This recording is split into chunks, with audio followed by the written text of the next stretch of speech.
Hello, ladies and gentlemen, my fellow Toast Truths. Welcome back to the channel. This is your host with the most, A.K.A. also known as Nelson. And I'm pretty sure majority of you guys have already seen or heard of the quote-unquote debate between Stephen Chowder and Ethan from H3H3.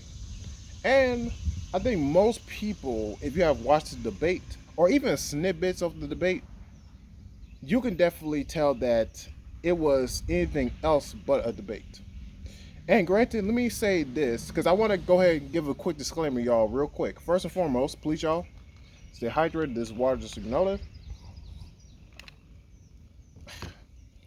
And this particular video is not going to necessarily discuss about the debate that was being had between these two individuals, but in reality, that's not what it turned out to be.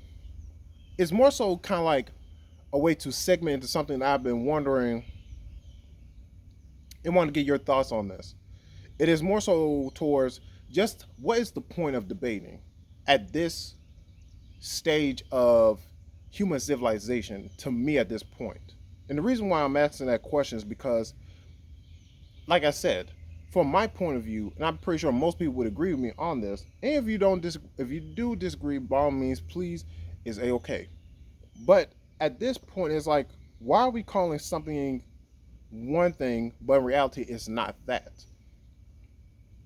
Because, and let me give this another quick disclaimer, y'all. I recognize that and I understand for most people, we have different definitions for every term that we utilize very closely in our lives. So I understand that for some people, the way that I might interpret the word debate can be different from you. So let me just make sure you have a firm understanding of where I'm coming from when I use the word debate or the concept of debating somebody. And I put it simply like this, not to go too much of time on this. But to me, when you're debating somebody, it is an exchange of thoughts, opinions, beliefs that are grounded within a factual manner, but it's not limited to facts. With the end goal of having a better understanding of the individual from their point of view. Now, here's the thing: is it possible that someone may, let's say, be on top of the discussion versus the other person? Sure. But at the end of the day, it shouldn't be about who won and who lost. In my personal opinion, it shouldn't have to get to that point. Or that shouldn't be the main focus of a debate. It should be to where everyone has a fair opportunity to express these thoughts, these opinions, in a way where we can perceive your logic. Where do you come from this? And so that I have a better understanding. I'm going to give you all a quick example of what I'm talking about. Sometimes when I'm having a discussion with, say, some of my family members, let's take my mother for example. Sometimes she might carry about in a certain conversation that we're having that to me at times feels as if what's the point of having this conversation in the first place? Because I've told my mother this numerous times that majority of the time when you're discussing certain issues with me, most of the time I already know what you're going to say because I've thought about these things already. I already know how you're going to direct these things, but at the same time, excuse me one second. Oh, bless me. But here's the thing: I tell her that I never, for the most part, if I'm in a generous mood, I don't discourage you from still expressing these ideas and expressing these thought patterns, even though I already know where they come from, even though I know how you're going to already, state your opinion. I already know that you're going to be stubborn in your beliefs and whatnot at this point in your life, which is not really a bad thing. I already know these things, but I'm still willing to listen. I'm still willing to learn because you know what? I could be proven wrong. It's that simple.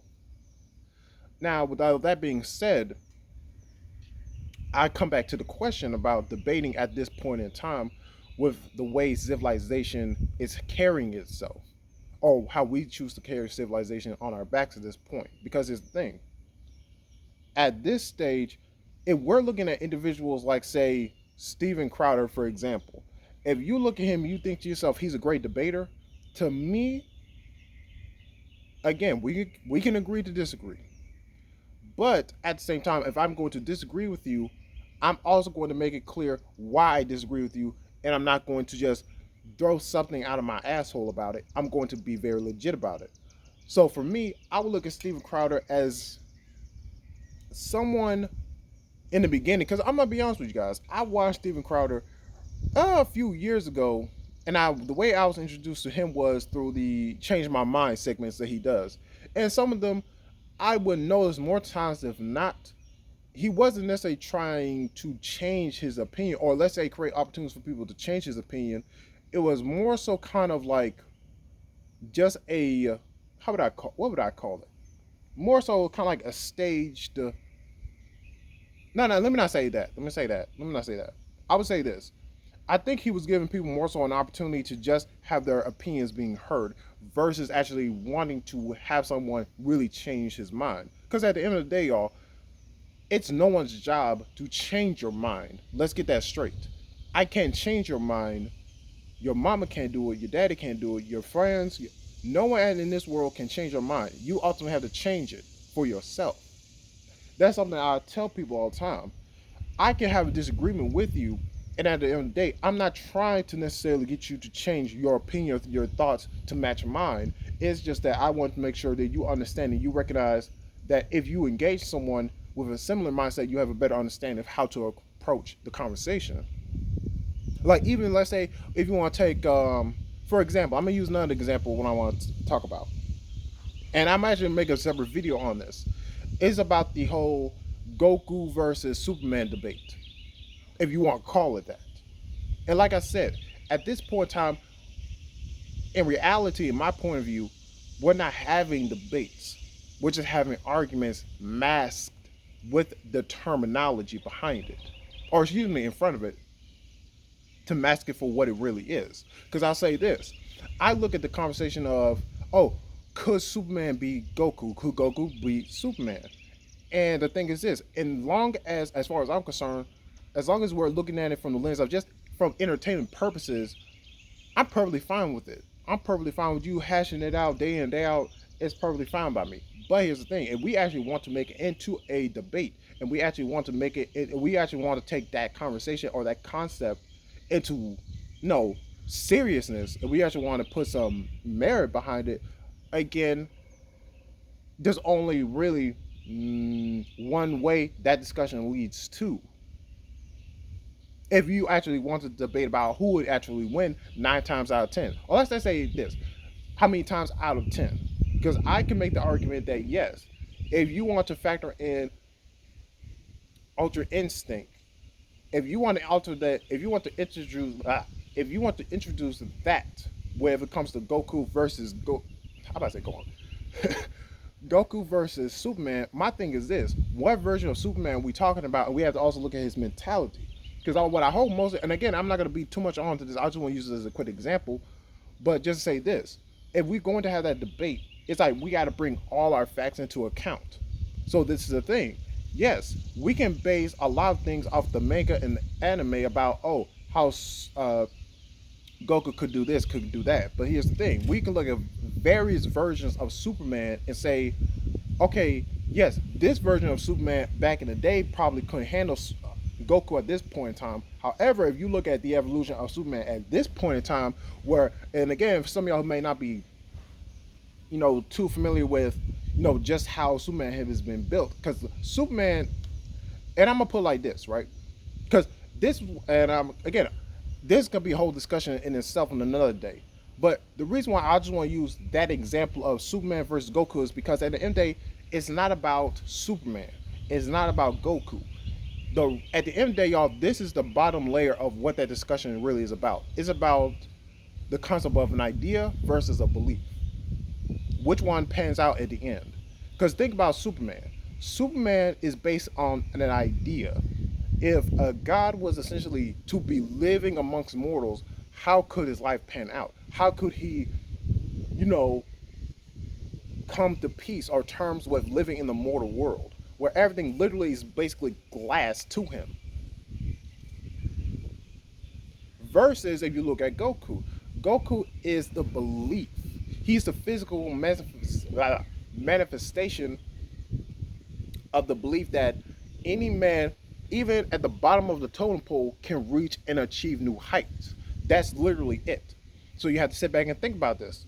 And I gotta give credit where credit is due. If you watch the second round from Death Battle when they were doing again another round for Goku versus Superman, they put it very pointedly by the end of that episode.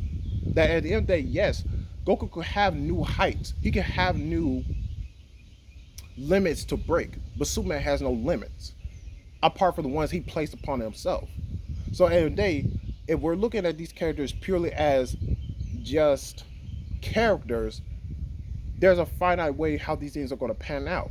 But if we're looking at it at the much more larger scope, there you could again you can have that debate if you want to, but you already know who's going to be, let's say, the victor if that's how you want to look at it.